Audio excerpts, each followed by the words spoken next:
Hi, what are the curriculum models usually used by experts in order to design a curriculum? There are two, and the first one is the Graves model. The second one is Murdoch's model, and we should compare between the two according to a standard model.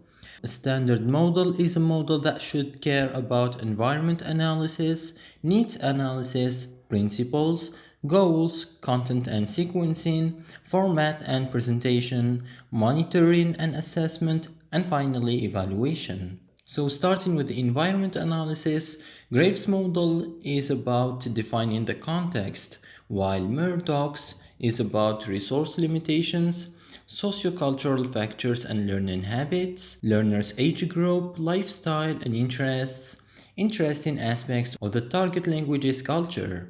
Now to the needs analysis. For Graves, it's assessing needs, and for Murdoch's is learners' present competence and reasons to study. Now to the principles. For Graves, it's articulating beliefs, and for Murdoch's, it's nothing. There is an absence of principles in his model.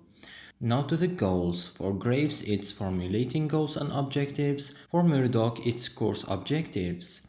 Now to the content and sequencing.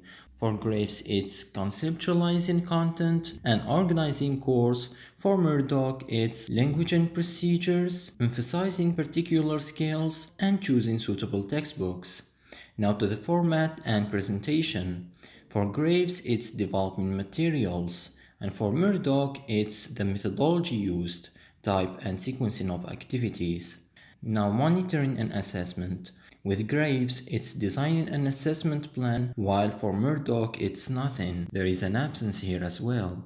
So if we try to notice some features about the two models, we find that for Graves, the 7th and the 8th point, monitoring, assessment and evaluation, are including designing an assessment plan, while for Murdoch, we can see that environment analysis is his focus. He focuses on the environment and creating a good situation for learning.